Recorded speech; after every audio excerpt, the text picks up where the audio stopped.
Hello dear students, welcome to Legal Light Academy. Today we will discuss the most important topic of your syllabus, that is subject verb agreement. This topic is the backbone of the whole English. So without further ado, let's start today's session. Dear students, first we will discuss the basic concept of subject verb agreement, that is start from the difference between a sentence and a phrase, right? So what we know about a sentence and phrase, when we talk about कि जो आपका हम जब academic sessions में learn करते हैं sentence को और फ्रेज को, तो होता क्या है कि हमने वहाँ पे ये पढ़ा है कि collection of words which gives a particular meaning, it is called either sentence और फ्रेज, राइट? बट सी, ये एक रिमेंबर करने वाला टर्म है, ये बहुत ज़्यादा काम नहीं आता है when we talk about a competitive paper, right? तो I will teach you rule free English. See, जब हम बात करते हैं इंग्लिश की, तो इंग्लिश में क्या होते हैं, बहुत सारे रूल्स होते हैं और हमें बहुत सारे रूल्स की रिक्वायरमेंट नहीं होती है कॉम्पिटिटिव इंग्लिश में. जो कॉम्पिटिटिव इंग्लिश की गाइडलाइन है, वहाँ पे एग्जामिनर आपसे कहता है कि आई will ask you 90% logical terms and 10% structure, जो आपके बेसिक स्ट्रक्चर होते हैं किसी भी लैंग्वेज के, उसके थ्रू. तो यहाँ पे एग्जामिनर आपसे बहुत ज़्यादा रूल्स की डिमांड नहीं करता है, राइट? तो I will teach you rule free English, clear? और ये आज के कंप्लीट क्लास में हम इसको फील करोगे कि किस तरीके से हम लोग लेस रूल्स के साथ भी लर्न कर सकते हैं. क्योंकि जब आप एग्ज़ाम देने जाओगे, तो एग्ज़ाम देने के पॉइंट ऑफ व्यू से ये पॉसिबल नहीं है कि आप 1 आवर या 2 आवर के एक पेपर में 1000 और 2000 रूल्स को रिमेंबर करके जाओ और वहाँ पर आप इजीली अप्लाई कर लोगे. Getting my point? तो इसी पॉइंट ऑफ व्यू से सबसे पहले हम समझ लेते हैं कि आप कैसे आइडेंटिफाई करेंगे पेपर में कि जो आपका एक गिवन स्ट्रक्चर है, इट इज अ सेंटेंस और अ फ्रेज. क्लियर? सो सी, जब भी बात होगी सेंटेंस की, तो इसमें आपको क्या माइंड में रखना है कि sentence means it contains at least one subject plus one verb, object may or may not, right? जब ये पूछा जाए, जब भी आप आइडेंटिफाई करोगे या फिर पूछा भी जाए, दोनों ही केस में, कि sentence with what, which contains at least one subject और वन वर्ब, ऑब्जेक्ट मे और may not. For example, see, if I write here he writes, और if I write here he writes a letter. So here it is your subject and it is your verb. Here it is your subject, it is your verb and it is your object. और अगर मैं आपसे पूछूं कि आप ये बताओ कि इन टू स्ट्रक्चर्स में से विच वन इज करेक्ट, तो आप कहेंगे सर बोथ आर करेक्ट. क्यों?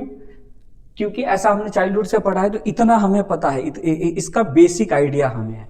तो अगर ये दोनों करेक्ट है, तो मैं यहाँ से एक कॉन्सेप्ट बना दे रहा हूं, और ये जो कॉन्सेप्ट होगा it is valid for the whole English, competitive English. क्योंकि कॉम्पिटिटिव इंग्लिश का हमारा प्लान क्या है, कि हमारा प्लान ये है कि हम कैसे 10 सेकेंड या 20 सेकेंड्स में हम किसी आंसर को करेक्टली मार्क कर सके, राइट? सो इसीलिए मैं क्या कह रहा हूं कि मैं एक आपको कॉन्सेप्ट दे रहा हूं. कॉन्सेप्ट क्या रहेगा कि sentence means which contains at least one subject or one verb, object may or may not. इसमें देखिए ऑब्जेक्ट नहीं था, इसमें आपके पास ऑब्जेक्ट है. Getting my point? But phrase में क्या होगा, अब यहां समझिए. अब इसमें क्या होगा कि हमें चाहिए कॉम्बिनेशन में, ये जो one subject plus one verb होगा, we need in combination. But phrase में क्या होगा, one subject plus one verb, इसका कॉम्बिनेशन आपको नहीं दिखेगा, राइट?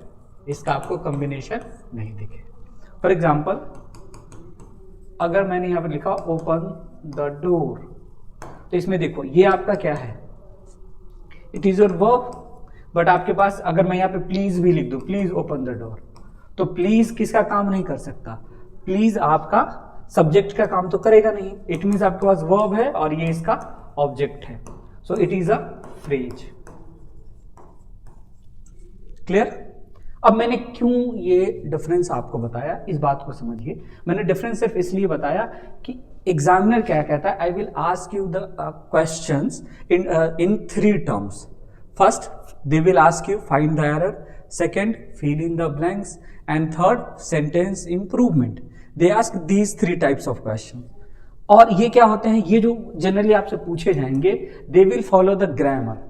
तो ये जो सेंटेंस होगा, sentence always follow the grammar rules, but phrase क्या करेगा, फ्रेज फिक्स्ड होते हैं, they will never follow the grammar rules, it will never follow the grammar rules, ये फिक्स्ड है, राइट?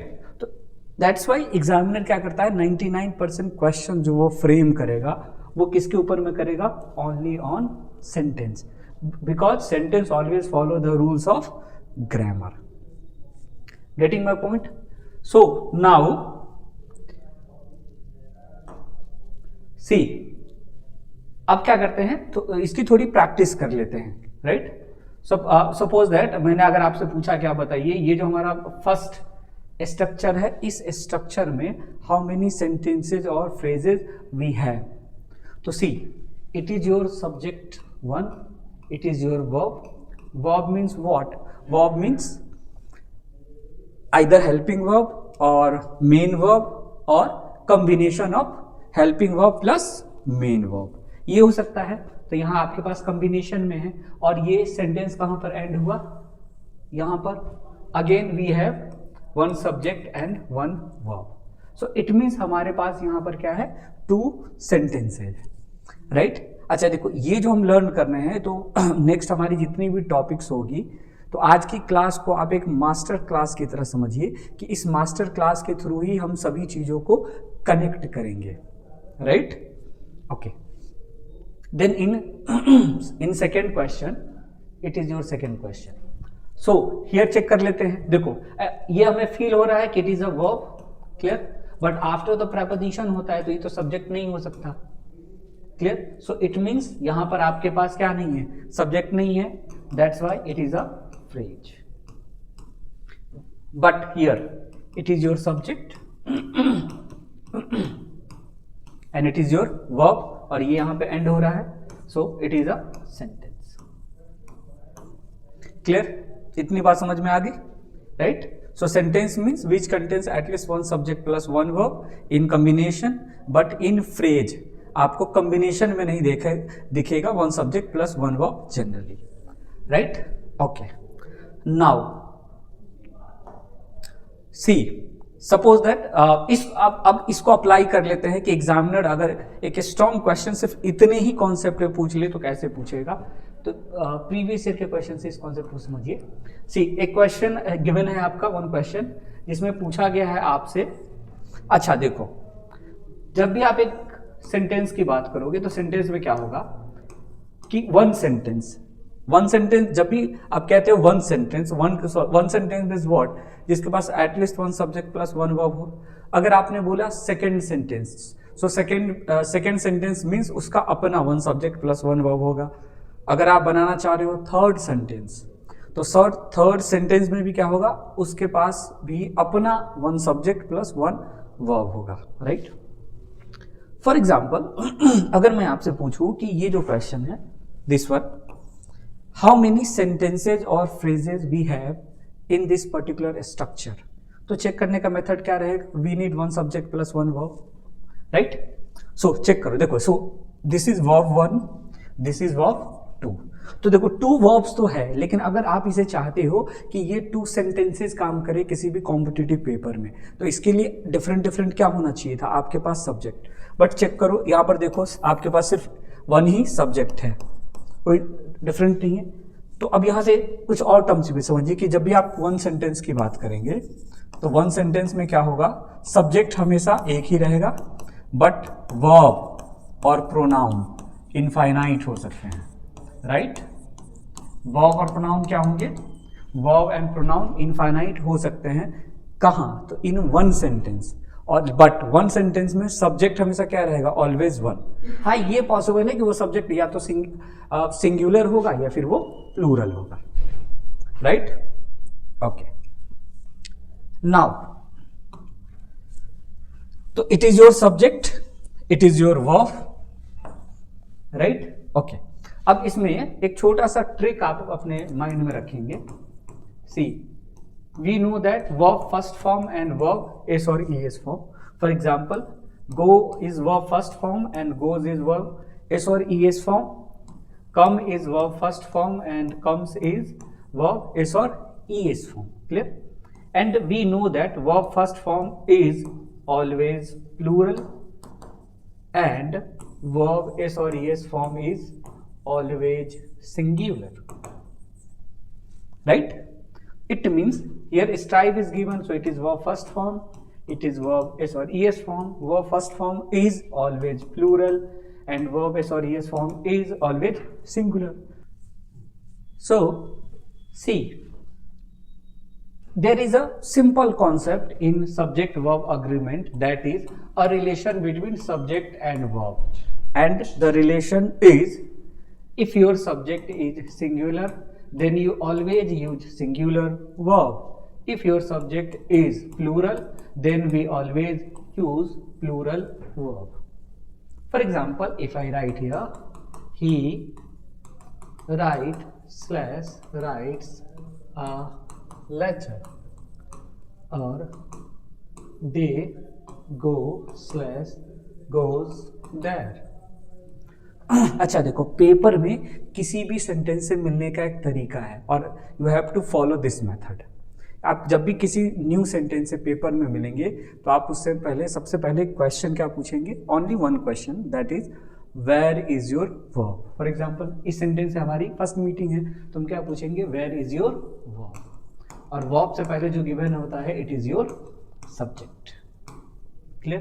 तो ही सिंगुलर है, that's why answer is writes, और they plural है, सो आंसर इज गो.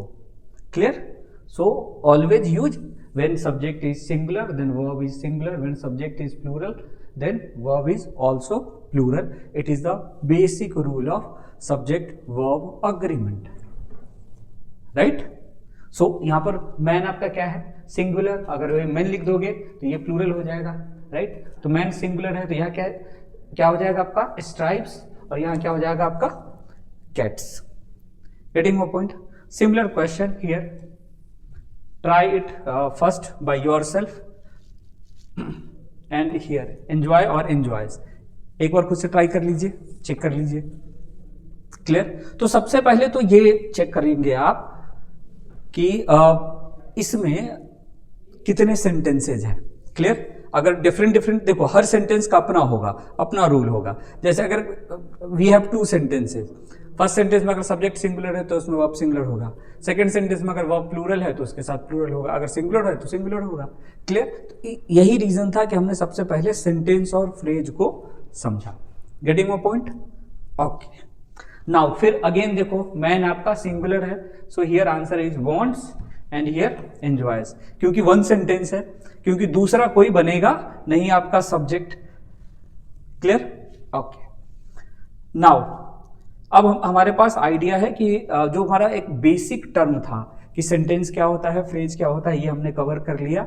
और basic term subject verb agreement का कि अगर when subject is singular then we use singular verb, and when subject is plural then we use plural verb, right? Now understand the concept of subject. कि sir कभी कभी students का कहना है कि सर कभी कभी प्रॉब्लम आती है समझने में कि सब्जेक्ट को कैसे आइडेंटिफाई करें, राइट? ओके. तो देखो, always keep in mind these three concept. First, what is subject? The term to be talked about in a sentence is called subject. Second, it may और may not be doer. Third, it always comes before verb. Always keep in mind these three concepts. मैं आपको समझाता हूं. सी, देखो,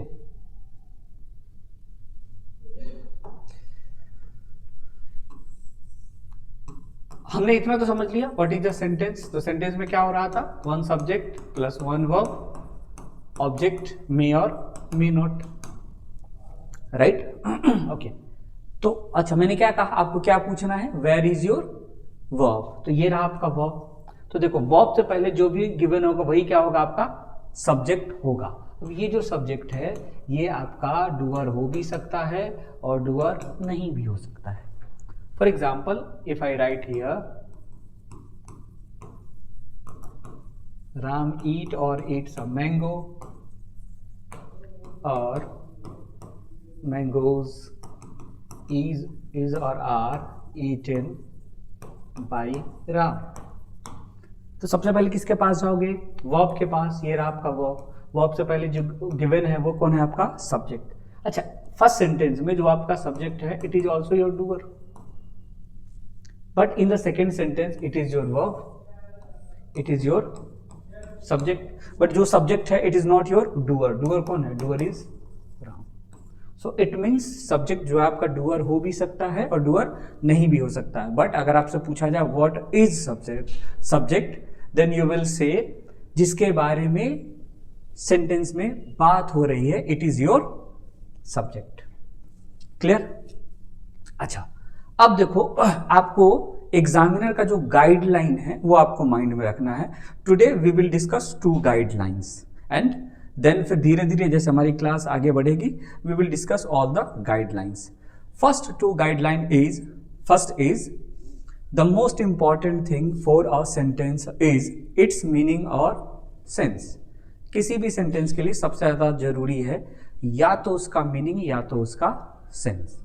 and second is you can't change the meaning of that particular sentence.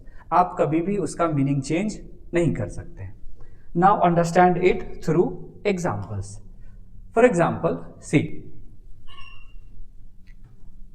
try this question, question number 3. I is in the 9th letter of alphabet. तो आप सबसे पहले क्या करेंगे, इसका मीनिंग फाइंड आउट करेंगे। तो इसका मीनिंग आप बताओ मुझे कि मैं क्या फाइंड आउट करूं, कि मैं 9th लेटर हूं अल्फाबेट का, या फिर मैं इसको ये फाइंड आउट करूं कि आई 9th लेटर है अल्फाबेट का। क्लियर? उसी के अकॉर्डिंग आप क्या करोगे, you will give the answer. So I क्या होता है, तो आई अगर एक लेटर है तो प्रेजेंट में आप इसके साथ क्या यूज करोगे, इज। बट अगर आई इज अ प्रोनाउन और इसे आपको प्रेजेंट में यूज करना है तो आप क्या यूज करते हैं, एम। तो जब ये पर्सन की बात करेगा तो एम होगा और लेटर की बात करेगा तो ये क्या हो जाएगा, इज। सो यहां पर चेक करिए, ये क्या है, आप 9th लेटर नहीं हो अल्फाबेट के, कौन है, आई है। इट मीन्स यहाँ आई एक सिंगुलर लेटर है, और जब भी सिंगुलर लेटर की बात होगी तो इसके साथ आप क्या यूज करोगे, is. Getting my point? Okay. अच्छा, ये बात आपको कैसे पता चली, तो जब आपने इस सेंटेंस का मीनिंग फाइंड आउट किया। It means the most important thing is its meaning और any for any particular structure. Clear? अब देखो, बट इस सेंटेंस को अब आप चेक करिए और बताइए यहां पर क्या आएगा। राइट? Question number 4। तो अब इसमें किसकी बात हो रही है, I who is are am at your service should not be ignored. तो यहां पर ह्यूमन की बात हो रही है। क्लियर? तो ह्यूमन है तो आप क्या यूज करोगे, एम। अब सिमिलरली इस क्वेश्चन को ट्राई करिए। तो अगर मैं इस क्वेश्चन में आपसे पूछूं कि कितने सेंटेंसेस हैं, तो आप कहेंगे कि सर ये तो चेक करना पड़ेगा कितने सेंटेंस है। तो देखो, ये आपका सब्जेक्ट 1 है, ये आपका वर्ब 1 है। अगेन ये आपका एक वर्ब है कि यहाँ इज आर एम में से क्या आएगा, तो इसी के अकॉर्डिंग अब ये आपको आइडेंटिफाई करना है। तो देखो, इट के लिए आपने इज यूज कर लिया, तो ये इज आर एम अब किसके लिए यूज होगा, तो आई के लिए आप यूज करोगे। तो आई के साथ क्या आएगा, एम, क्योंकि यहां पर आई किसको डिनोट कर रहा है, पर्सन को डिनोट कर रहा है। Getting my point? तो इस सिमिलरली आपको क्या करना पड़ेगा, ऑलवेज चेक करना पड़ेगा कि आप किसकी बात हो रही है, और ये आप कैसे आइडेंटिफाई करोगे, तो मीनिंग ऑफ द सेंटेंस से you will identify this.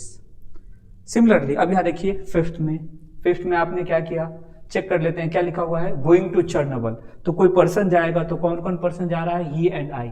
So here we have 2 person, so that's why answer is are.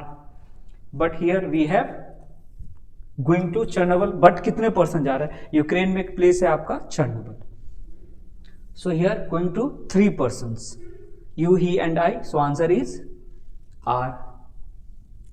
Getting my point? अब आ जाइए क्वेश्चन नंबर 1 and 2 में. ये बेसिक बातें आपकी क्लियर हो गई? ओके. नाउ अब देखो, अगर आपने सब्जेक्ट लिखा और सब्जेक्ट की जगह आपने अगर x, y लिखा है तो जनरली आपके पेपर में ये x पर्सन को डिनोट करेगा और ये y उसकी क्वालिटी को बताएगा. और पर्सन सब्जेक्ट होता है पेपर में आपके, कभी भी क्वालिटी नहीं होगी. फॉर एग्जाम्पल इसको मान लेते हैं x, it is your y. Clear? तो ये आपका सब्जेक्ट बनेगा, ये आपका सब्जेक्ट नहीं बनेगा, क्योंकि ये तो क्वालिटी की बात हो रही है. तो ये कौन है? Teacher of grammar, right? So answer क्या बनेगा यहां पर आपका M. Getting my point? Okay. So similar question है आपका क्वेश्चन नंबर 2. इसमें देखो आपको यहां पे बताना है कि आप यहां पे क्या यूज करेंगे, वॉज और वर. क्लियर? तो इतने बहुत ज्यादा लेंथी सेंटेंसेस के हमें हैबिट तो नहीं होती है. क्लियर? तो इसके लिए क्या करेंगे, आइडेंटिफाई कर लीजिए. देखो कॉमा गिवन रहेगा पेपर, ये x हो गया. अब y देखो, इसकी लेंथ ये यहां तक है, बट ये y क्या है? It is the quality.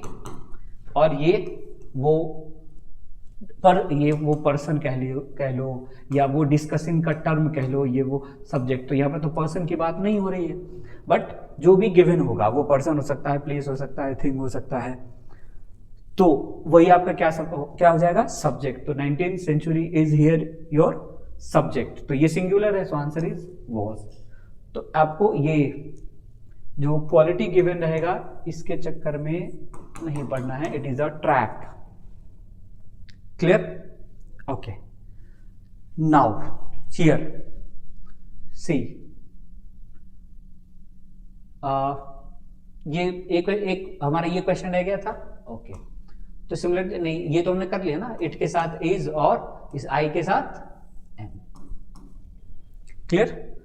तो इसका कंक्लूजन ये रहेगा कि आप हमेशा जब भी आप सबसे पहले आप क्या करेंगे, किसी सेंटेंस को रीड करेंगे और उसके साथ जो मीनिंग उसका होगा आपको उसी मीनिंग के अकॉर्डिंग उस क्वेश्चन का आंसर करना है. And you can't change the meaning. Clear?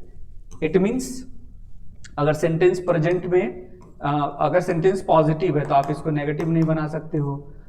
अगर सेंटेंस का जो सेंस है वो पास्ट में है तो you can't change it in present और फ्यूचर. राइट? इट मीन्स अगर पेपर कह रहा है कि इसमें गर्ल है तो इसको आपको क्या नहीं बनाना है? बॉय नहीं बनाना है. इट मीन्स अगर ही की बात हो रही है तो वो फी नहीं हो सकता है.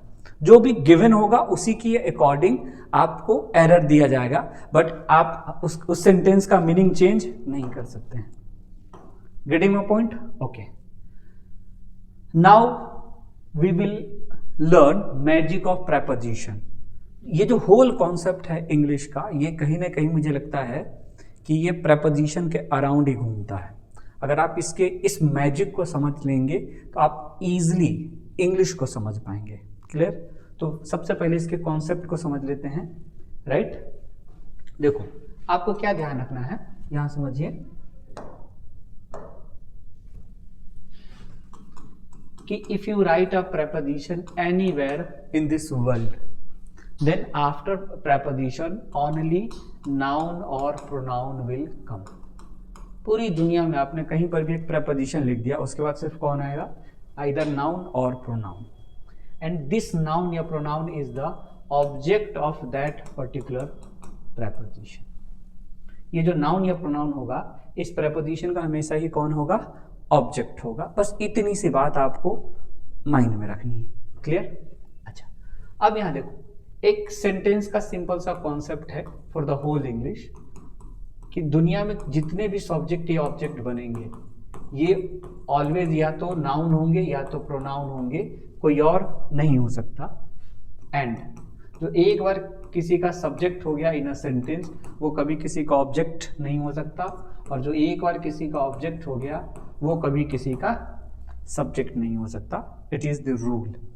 इट मीन्स अगर आप ये कह रहे हो कि प्रेपोजिशन के जस्ट बाद ऑलवेज नाउन और प्रोनाउन आएगा और ये इसके रिलेशन में ऑब्जेक्ट है, तो ये कभी किसी का सब्जेक्ट नहीं हो सकता, it is the rule. For example मैंने एक सिंपल सा सेंटेंस में लिख रहा हूं आपको बेसिक समझाने के लिए, the quality of apples is और आर गुड। तो रूल क्या है कॉम्पिटिटिव पेपर का कि आप सबसे पहले किसके पास जाओगे, वर्ब के पास, और वर्ब से पहले जो भी गिवन है इट इज योर सब्जेक्ट। लेकिन यहाँ पर थोड़ा कुछ ऐसी चीजें मैं आपको लर्न करवा रहा हूँ जो पूरी इंग्लिश में एक जैसी करनी है आपको। क्या, देखो सब्जेक्ट जो होगा वो दो चीजों का होगा, एक होगा सेंटेंस का और दूसरा होगा वर्ब का।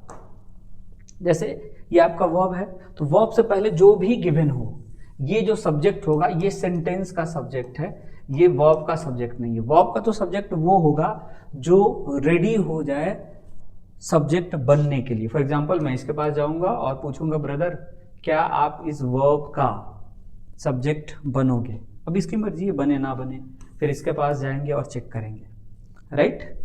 सो चेक करते हैं। तो देखो मैं सबसे पहले किसके पास गया, एप्पल्स के पास, और मैंने पूछा ब्रदर क्या आप इसका वर्ब, इस वर्ब का सब्जेक्ट बनोगे। तो ये क्या कहेगा, it is a preposition. Clear. तो मैं यहाँ पर क्या करता हूँ, कुछ प्रेपोजिशंस लिख दे रहा हूँ जो आपको अपने माइंड में रखना है। तो देखिए बेसिक प्रेपोजिशंस क्या क्या है हमारे, we know it, on, off, at, for, from, by, ये सारे हमारे क्या हैं, बेसिक प्रेपोजिशंस। क्लियर। और कुछ इंपॉर्टेंट प्रेपोजिशन जो आप माइंड में रखेंगे वो है वो रहेगा आपका with, together with, along with, in addition to, no less than। ये वाले कॉन्सेप्ट आपको क्या करने हैं, रिमेंबर रखने हैं कि ये सारे टर्म्स आपके पेपर में कंजंक्शन का काम, प्रेपोजिशन का काम करेंगे, राइट। तो अब यह देखिए जैसे इस क्वेश्चन को हमें करना है, तो इस क्वेश्चन में देखो मैंने इसको बोला, पूछा इससे कि क्या आप इसका सब्जेक्ट बन सकते हो। तो इसने कहा कि देखो सबसे पहले इससे पूछो, ये जो प्रेपोजिशन है, प्रेपोजिशन के बाद कौन आएगा, नाउन या प्रोनाउन। ये इसके रिलेशन में क्या लगेगा, ऑब्जेक्ट। और जो एक और ऑब्जेक्ट हो गया वो कभी किसी का सब्जेक्ट नहीं हो सकता, राइट। तो सब्जेक्ट कौन है आपका, क्वालिटी। तो क्वालिटी चूंकि it is singular, so answer is getting वो पॉइंट। तो इसका कंक्लूजन क्या रहेगा, कंक्लूजन हमारा ये रहेगा कि प्रेपोजिशन के जस्ट बाद जो भी आपने एक टर्म लिखा ये इसका ऑब्जेक्ट होता है और ये कभी किसी का सब्जेक्ट नहीं हो सकता। फॉर एग्जाम्पल अब देखिए हमें आइडेंटिफाई करना है कि यहाँ पे इज आएगा या फिर आर। तो देखो इट देखकर क्या फीलिंग आ रही है, इज की, बट प्रॉब्लम क्या है यहाँ पर कि इससे पहले टू है, टू इज अ प्रेपोजिशन, तो ये इसका कौन हो जाएगा, इट ऑब्जेक्ट, और ये इसका सब्जेक्ट नहीं हो सकता। तो इस रीजन से बचा हमारे पास क्या, डिसीजंस, और डिसीजंस क्या होगा, प्लूरल, तो आंसर क्या होगा, आर। अब देखिए ये क्या है कि रीड करने में आपको इसकी फ्लुएंसी बहुत अच्छी नहीं दिखेगी, but right now this sentence is 100% formally grammatically correct, है ना। आपका पेपर हमेशा फॉर्मल होगा, हमें फॉर्मली देखना है किसी भी सेंटेंस को। आप इस वे में नहीं देख सकते कि ये बोलने में कैसा फील हो रहा है। Clear. Now similarly try second question. आपको यहां पर बताना है कि इज आएगा या फिर are. Try it, take 10 seconds.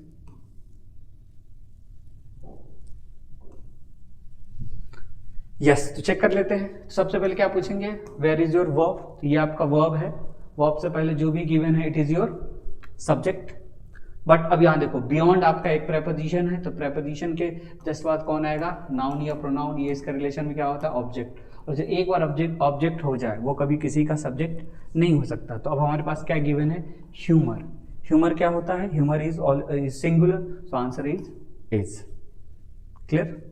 Similarly in question number 3, do क्या होता है, do is plural and does is singular. So इससे पहले जो भी गिवन है वो आपका क्या है, सेंटेंस का सब्जेक्ट। अब हमें बस क्या चेक करना है, प्रेपोजिशन। तो देखो first preposition as well as, तो यहां से ये प्रेसिडेंट कट जाएगा, ऑफ के कारण ये कट जाएगा, द मेंबर्स क्या बचा आपके पास, सिर्फ बचा सिर्फ यही, तो मेंबर्स क्या है आपका plural, so answer is do not. Getting my point. Similarly try करेंगे खुद से, fourth try this one. Okay, so was और वर आपको यहाँ पे चेक करना है। इस ऑफ के कारण ये कट जाएगा, इस ऑफ के कारण ये कट जाएगा, so we have only not one. Not one क्या होता है आपका singular, so answer is was. Now in question number 5 has और हैव चेक करिए। अब ये देखो, अब इसकी लेंथ ज्यादा है, क्लियर, बट हमारे पास क्या है, तो प्रेपोजिशन का कॉन्सेप्ट है, बस apply here concept of preposition. तो देखो इस ऑफ के कारण ये कट जाएगा, इस फोर के कारण ये कट जाएगा, इस ऑफ के कारण ये कट जाएगा, इस टू के कारण ये कट जाएगा, इस टू के कारण ये कट जाएगा। बचा आपके पास क्या, अपील। अपील क्या होता है singular, so answer is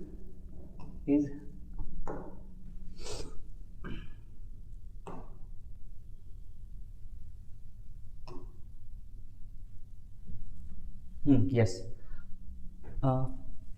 this one. तो अपील था हमारा, अपील क्या होता है singular, so answer is has.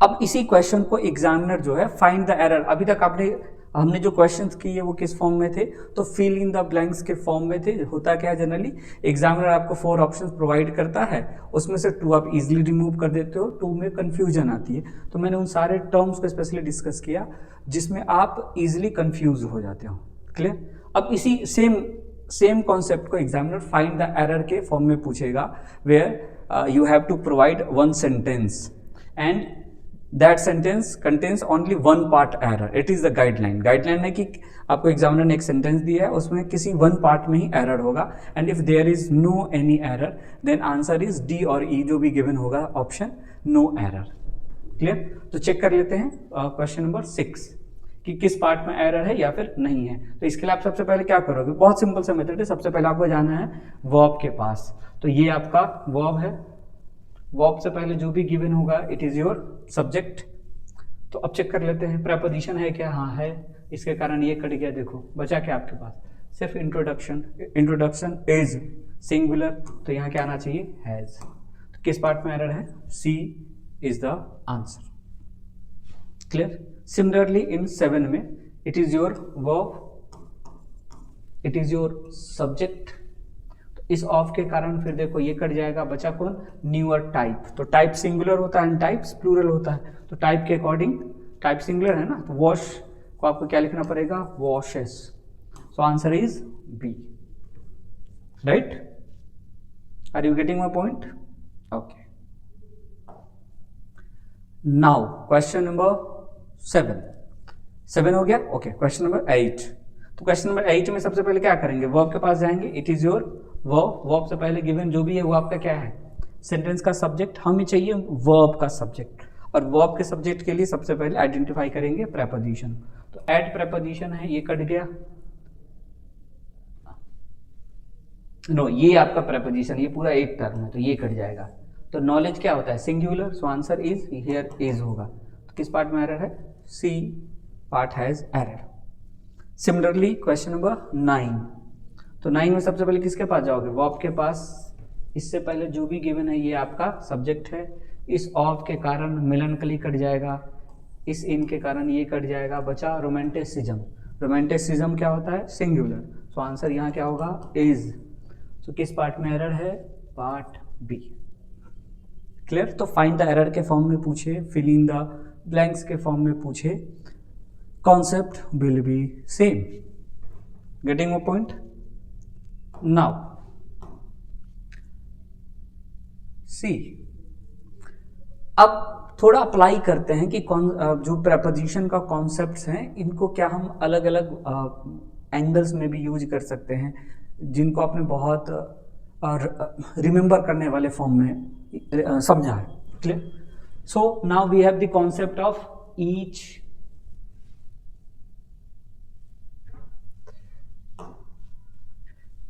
Every, either और नाइदर। तो देखो हिंदी में आप क्या बोलोगे, ईच और एवरी मीन्स प्रत्येक या फिर हर एक, आइदर मीन्स दो में से एक, और नाइदर मीन्स दो में से कोई भी नहीं। क्लियर? बट अगर इनमें से आपको वर्ब चेक करना है कि वर्ब जो है आपका इनके साथ आपने करेक्ट यूज किया है या फिर इनकरेक्ट यूज किया है, तो अगर इनमें से कोई भी आपका सेंटेंस का क्या है, इट इज योर सब्जेक्ट, तो ये जो वर्ड्स होंगे ये ऑलवेज सिंगुलर होंगे। क्लियर? फॉर एग्जाम्पल यहां देखो, अगर आपने कभी भी लिखा जैसे मैंने एक सिंपल सा सेंटेंस लिखा, either of them pledge cricket, so it is our verb and it is our sentence subject। इस ऑफ के कारण ये कट गया, आइदर आपका मेन सब्जेक्ट बन गया, तो ये क्या होगा, ऑलवेज सिंगुलर, इसका बिहेवियर क्या रहेगा, ऑलवेज सिंगुलर, तो यहाँ क्या होगा, प्लेस। अप्लाई कर लेते हैं इस कॉन्सेप्ट को यहाँ पर। सबसे पहले किसके पास जाओगे, वर्ब के पास। वर्ब से पहले कौन, सब्जेक्ट। क्लियर? बट ये सब्जेक्ट किसका है, सेंटेंस का। तो देखो इस ऑफ के कारण ये कट जाएगा, ये आइदर क्या हो गया आपका अब सब्जेक्ट, और ये 4 वर्ड्स जब भी सब्जेक्ट बनेंगे तो क्या होंगे, ऑलवेज सिंगुलर होंगे, तो इसलिए यहाँ पे क्या आना चाहिए, we need leads. So which part contains error, part B. Right? Okay, now question number 2, इससे क्या पूछोगे where is your verb. So it is your verb, और वर्ब से पहले जो भी गिवन है it is your sentence subject. Now we need this verb subject, तो इस ऑफ के कारण क्या होगा, ये कट जाएगा। Now your subject is neither, और you can say neither, both are correct in pronunciation. So neither is your subject, तो नाइदर के अकॉर्डिंग यहाँ क्या आना चाहिए, it is. So answer is B. Getting वो पॉइंट? तो इनको आपको अलग से रिमेंबर करने की जरूरत नहीं है कि इनके साथ कौन सा आप फॉर्मूला यूज करोगे, बस इसका अगर आपके माइंड में कॉन्सेप्ट ऑफ प्रेपोजिशन है, you can easily handle it. Right? Okay, now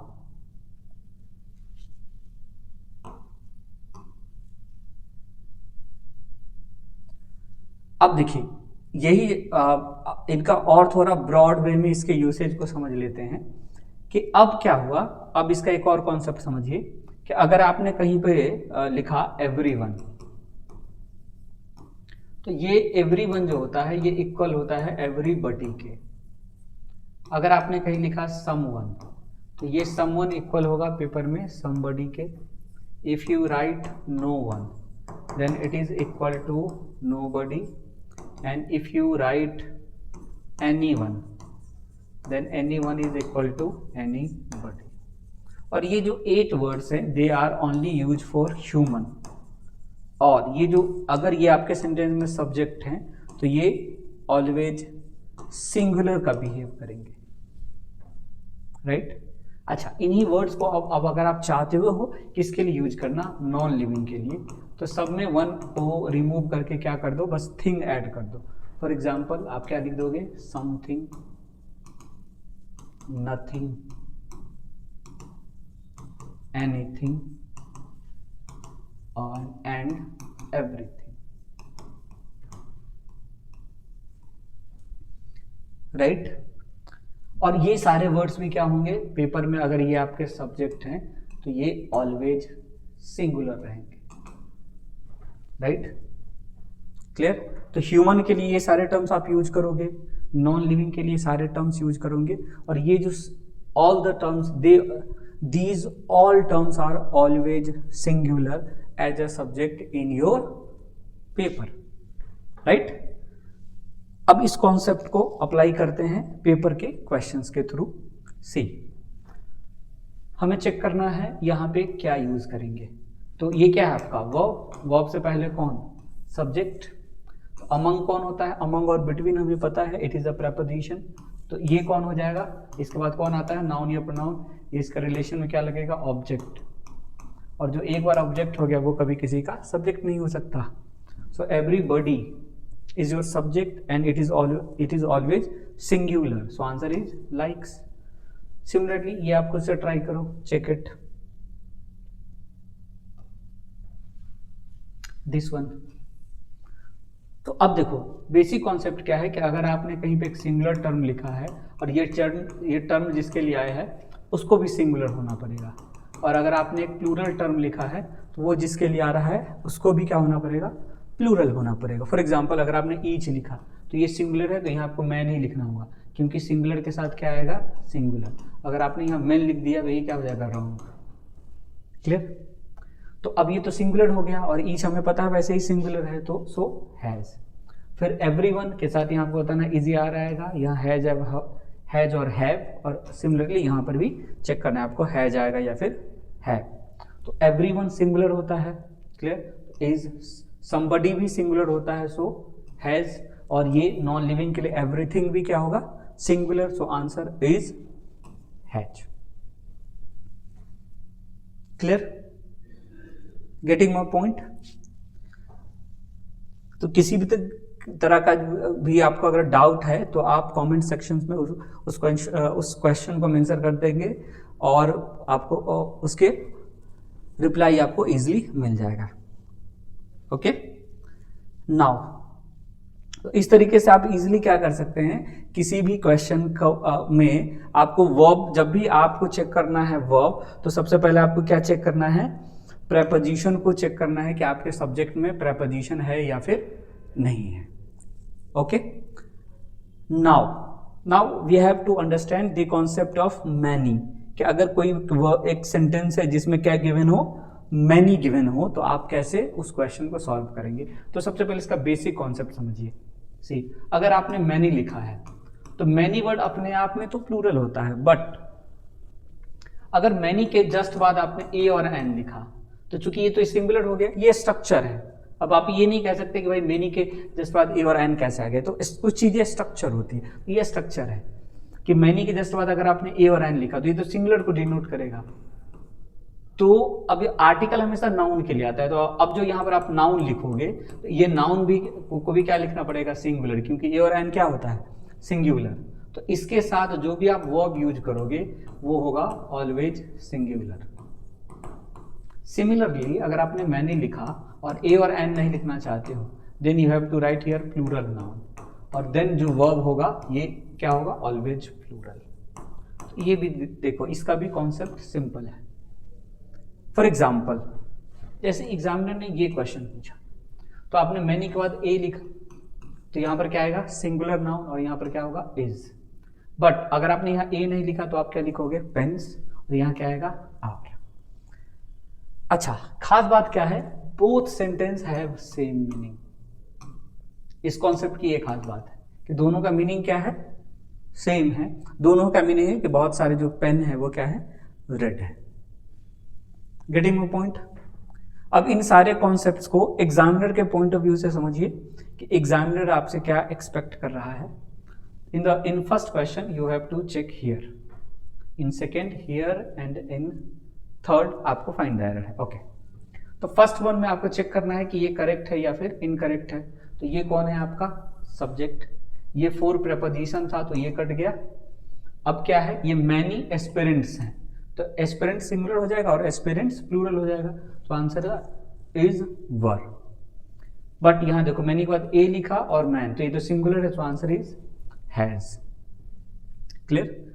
similarly इसमें क्या पूछेंगे, तुम्हारा वर्ब कहाँ है। देखो, कॉन्सेप्ट चेंज नहीं करना है, we have only one concept. जब भी आप पेपर में सेंटेंस से मिलेंगे क्या पूछेंगे, where is your verb, it is your verb. Verb से पहले जो भी है वो कौन है, आपका सब्जेक्ट। तो यहां पर देखो ये ए यूज कर लिया, ये सिंगुलर है, तो यहां क्या होना चाहिए, हैज। तो आंसर किस पार्ट में है, in part B. Getting my point? Okay, now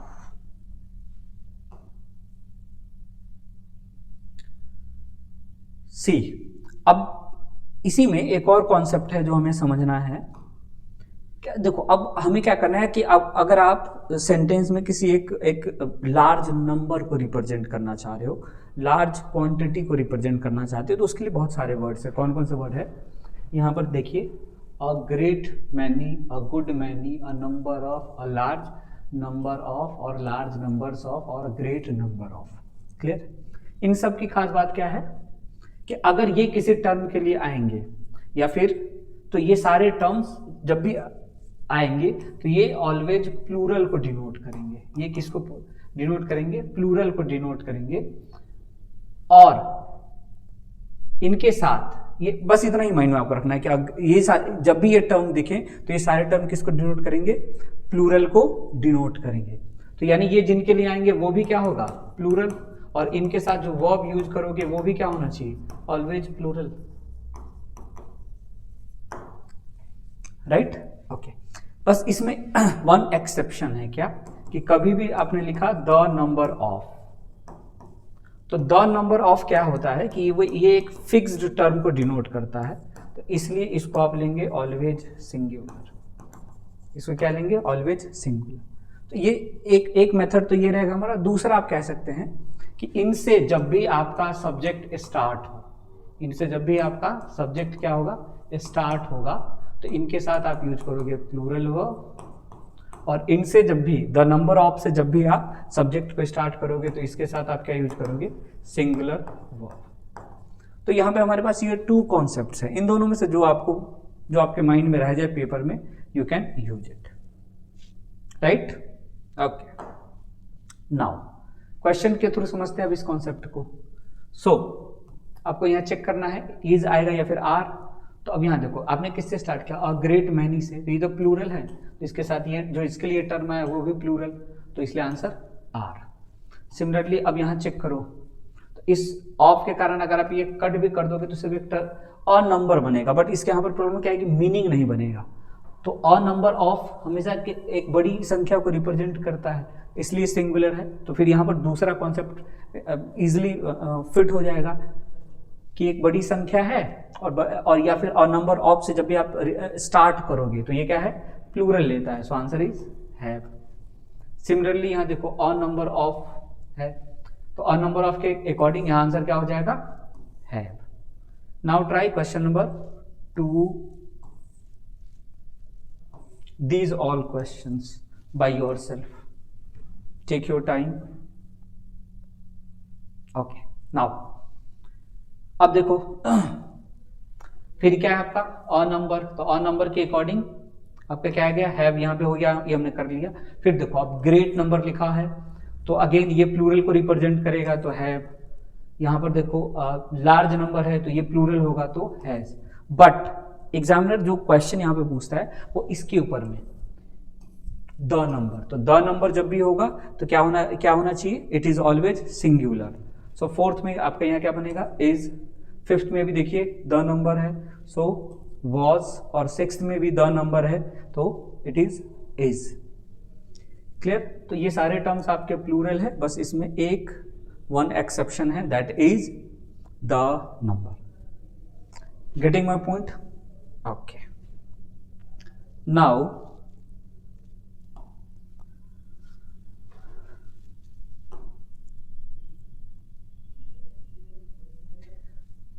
clear? So now we have another concept, that is conjunction concept.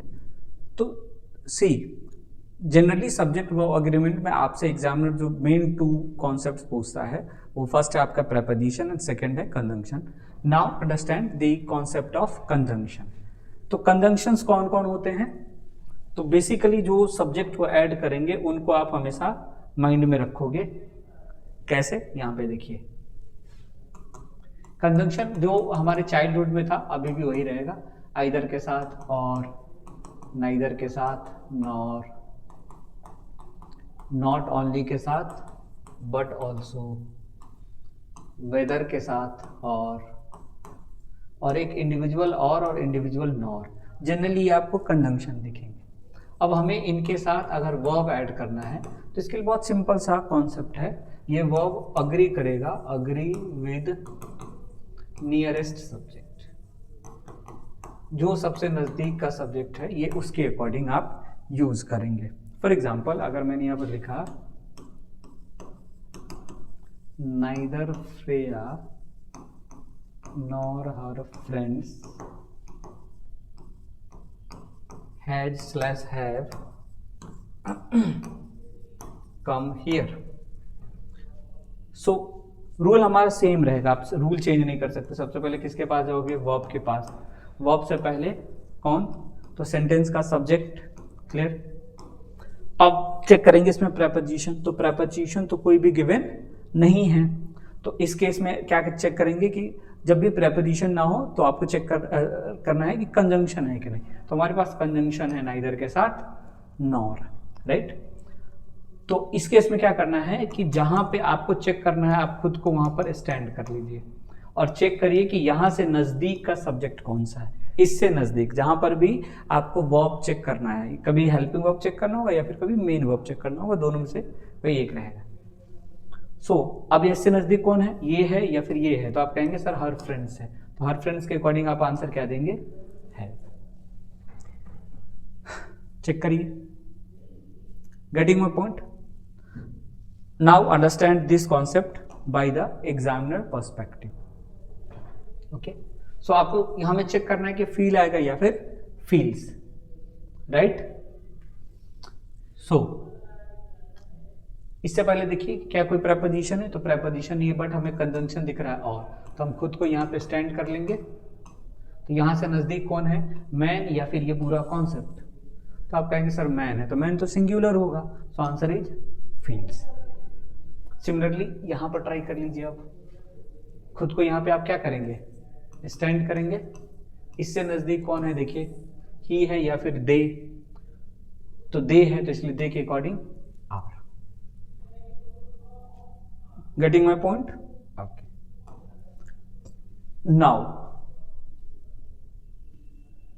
This one, यहां पे खुद को स्टैंड करिए, जहां पे चेक करना है इससे नजदीक कौन है, चेक करिए। नॉट ओनली और बट ऑल्सो कंजंक्शन है, ओके। तो स्टूडेंट्स के अकॉर्डिंग वर। अब देखिए इस क्वेश्चन को मैंने थोड़ा सा चेंज कर दिया है, यहां से आपका कॉन्सेप्ट स्ट्रांग हो जाएगा, राइट। क्या अब आपको बताना यहाँ पे है जाएगा या है, तो जहां पर भी चेक करना क्या है, हमें खुद को यहाँ पे स्टैंड करना है और यहाँ से देखना है नजदीक कौन है। तो इससे नजदीक कौन है, राम या फिर हिज फ्रेंड्स, तो आप कहेंगे सर राम है, तो राम के अकॉर्डिंग हम क्या करेंगे, हैज।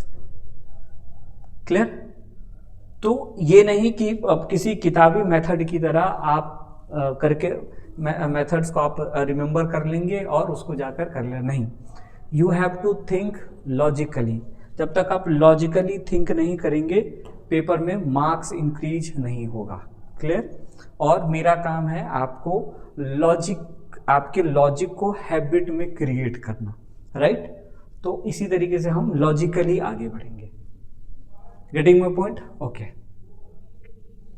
अब ट्राई करिए कुछ क्वेश्चंस जो आपके पेपर के ये सारे क्वेश्चंस हैं। दिस वन, तो अगेन देखो नाइदर के साथ नॉर है, तो यहाँ पे खुद को स्टैंड करेंगे। क्लियर। इससे नजदीक कौन, हर फ्रेंड्स, तो क्या हो जाएगा आर।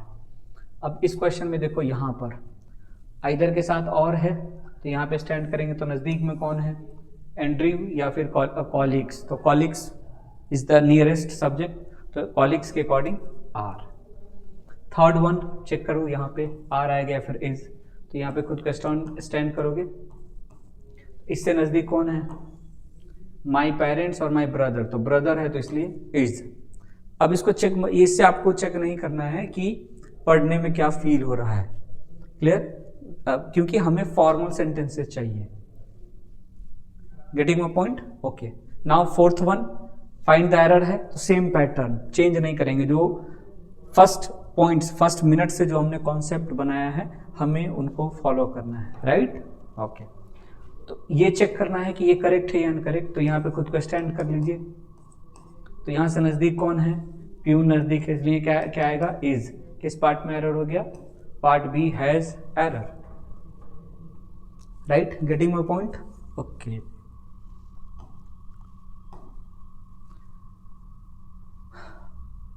नाउ अब एक स्पेशल कंजंक्शन को हमें समझना है जो है एंड। इसका फंक्शन थोड़ा अलग है।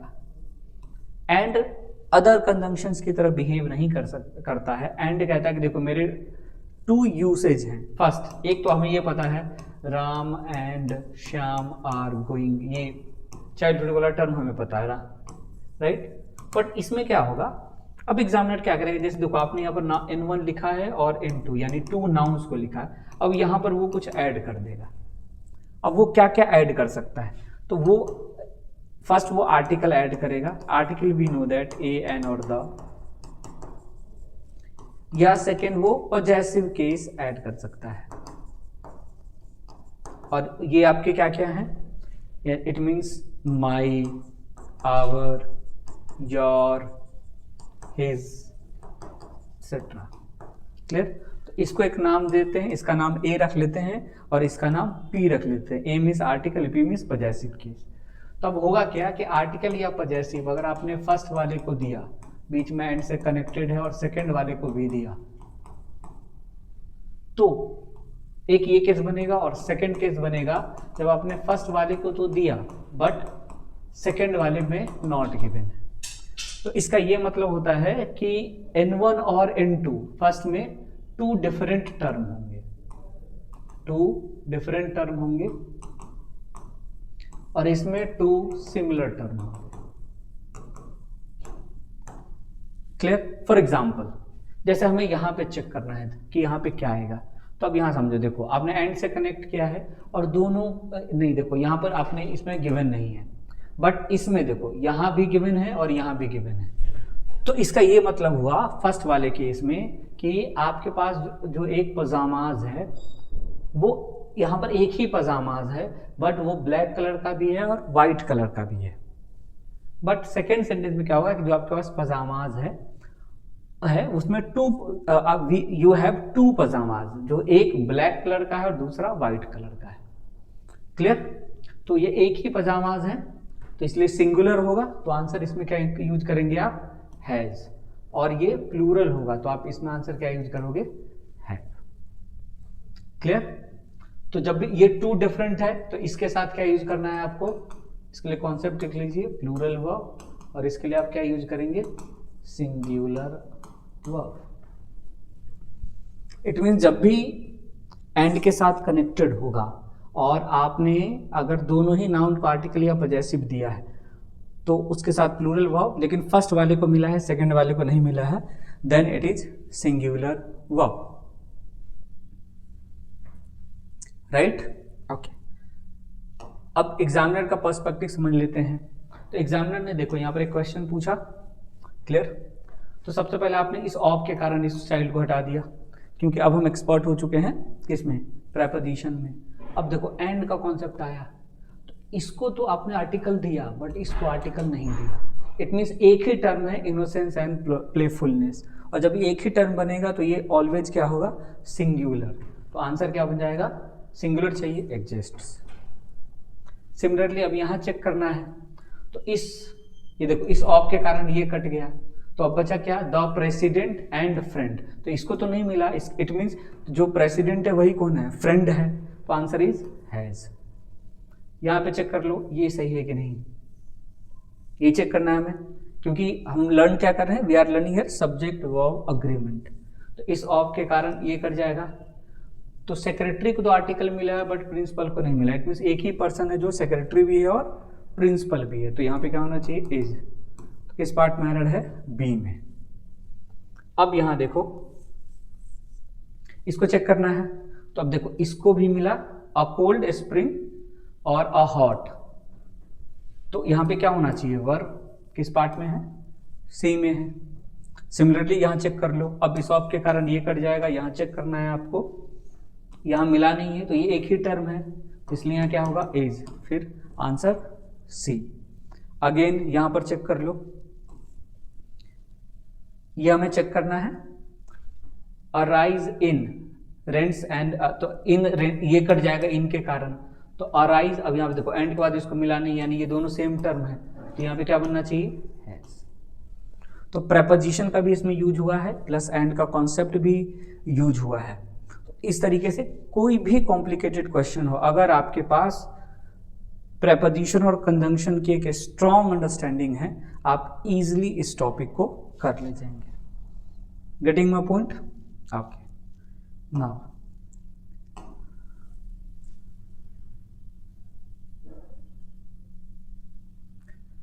सी, नाउ अब देखो हमें हमारे पास एक अच्छी अंडरस्टैंडिंग है किसकी, सेंटेंस की, किसकी, सब्जेक्ट की, किसकी, सब्जेक्ट एंड वर्ब की। अब मैं इंक्लूड करता हूं इन सारे टर्म्स में प्रोनाउन को, कि एग्जामिनर ने कि इसी कॉन्सेप्ट पे अगर प्रोनाउन पूछ दिया देन आप क्या करोगे। सी बहुत सिंपल सा कॉन्सेप्ट रहेगा हमारा। सब्जेक्ट देखो हमने इतना तो समझ लिया, सब्जेक्ट और वर्ब का रिलेशन। अब इसी में बस मैं क्या ऐड कर दे रहा हूं, प्रोनाउन का रिलेशन। सी तो हमें क्या पता है कि सब्जेक्ट या तो सिंगुलर होगा या तो प्लूरल। क्लियर? तो देखो जब भी सब्जेक्ट सिंगुलर होगा तो उस सेंटेंस का वर्ब और प्रोनाउन ऑलवेज सिंगुलर होगा, और जब भी आपका सब्जेक्ट प्लूरल होगा उस सेंटेंस का वर्ब और pronoun will also plural. It is a basic rule, you can't change it, कि सब्जेक्ट सिंगुलर है तो वर्ब और प्रोनाउन सिंगुलर होगा, सब्जेक्ट प्लूरल है तो वर्ब और प्रोनाउन प्लूरल होगा। Now understand it through examples. ये टर्म है और या ये टर्म है। क्लियर? तो सबसे पहले चेक कर लेंगे कि इसमें हमारे पास कितने सेंटेंस हैं। क्लियर? क्योंकि डिफरेंट सेंटेंस के लिए सबका अपना एक कॉन्सेप्ट होगा, राइट? तो चेक करो। तो देखो अच्छा, जब भी 2 + V1 लिखा रहे तो 2 इसका ट्रिक देखिए, यहाँ पर क्या लिखा हुआ है, टू हेल्प, यानी 2 + V1। तो 2 + 1 पेपर में कभी भी वर्ब का काम नहीं करता है, हमेशा ध्यान रखिएगा, नाउन का काम करता है, ताकि आप कंफ्यूज ना हो सेंटेंस और फ्रेज को आइडेंटिफाई करने में। तो now we have only one subject. तो कंपनी आपका सब्जेक्ट है, और कंपनी क्या होता है, सिंगुलर, क्योंकि आपको पता है इसका प्लूरल कंपनीज होता है। तो कंपनी के अकॉर्डिंग यहाँ पे क्या आना चाहिए आपका, हैज। और ये प्रोनाउन है और सिर्फ वन सेंटेंस है, तो वन सेंटेंस में वर्ब और प्रोनाउन हमेशा किसके अकॉर्डिंग आप यूज करेंगे, तो सब्जेक्ट के अकॉर्डिंग यूज करेंगे। सो आंसर क्या हो जाएगा आपका, इट। अब ये देखो, इसको जो है जब आप बोलोगे तो बोलने में देम ज्यादा अच्छा लग रहा है, तो हेल्प देम, ये एक कट कर दो, ये यहाँ पे नहीं होना चाहिए। तो यहाँ पे क्या आएगा, इट। क्यों? क्योंकि सब्जेक्ट आपका क्या है, company, not companies. Clear? Getting my point? अब कुछ प्रैक्टिस करते हैं, इनको ट्राई करिए। क्वेश्चन नंबर 2 बताइए, चेक करिए यहां पे क्या आना चाहिए।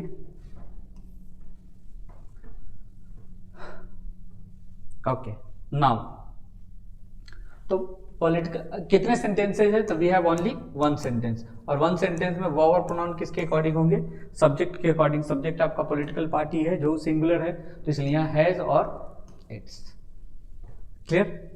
नाउ इन दिस क्वेश्चन, अब यहां देखो, अब देखो ये, अब इसमें थोड़ी कंफ्यूजन आ सकती है अगर आपने अच्छे से इसका प्रैक्टिस नहीं किया। देन तो हमें चेक करना है ये हैज करेक्ट है कि नहीं, और साथ में ये देयर करेक्ट है कि नहीं। तो सबसे पहले किसके पास जाएंगे, वर्ब के पास। वर्ब से पहले कौन, सब्जेक्ट।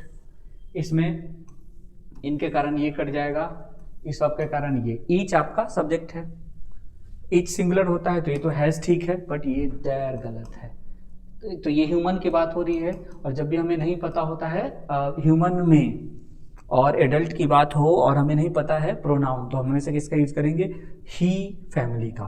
तो यहाँ पर क्या आप यूज करोगे, यू विल यूज हिज। किस पार्ट में एरर है, सी में। सिमिलरली अब यहाँ आ जाओ, अब इसमें ये चेक करना है हमें, ये करेक्ट है, ये इनकरेक्ट, ये दो टर्म। तो ये देखो, इसमें क्या है कि एक बड़ा सा सेंटेंस है, उसमें एक छोटा सा ये सेंटेंस पुट किया गया है, तो ये तो करेक्ट है मॉडल वर्ब के अकॉर्डिंग। एवरीबडी सिंगुलर होता है, तो इसलिए आप क्या यूज करेंगे, हैज, बट यहाँ क्या आना चाहिए, हिज। राइट?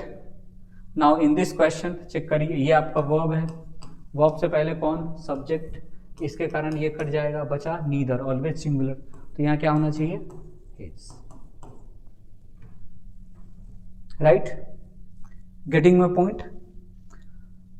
सो डियर स्टूडेंट्स, नाउ हमने उन सारे टर्म्स को डिस्कस कर लिया है जो हमारे लिए सब्जेक्ट वर्ब में इंपॉर्टेंट थे। तो आपको इनको क्या करना है, मल्टीपल टाइम्स प्रैक्टिस करनी है। I hope you got all my points. Thanks for watching, stay tuned for more updates.